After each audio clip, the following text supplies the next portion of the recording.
Hi friends, welcome to today's class.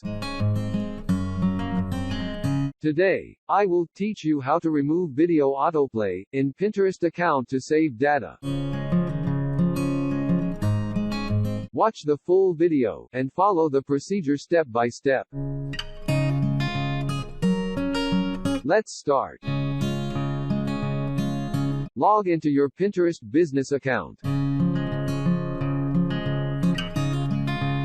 Move to your right-hand side and click this icon.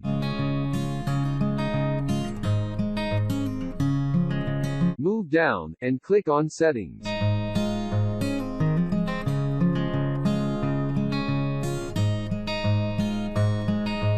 On the left-hand side, click on Social Permissions.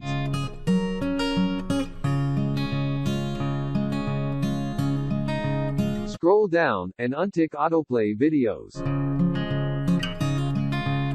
Click Save. Now you have successfully removed Autoplay videos from your Pinterest business account.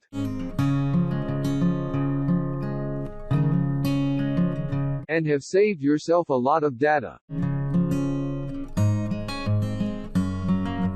Thanks for watching our video.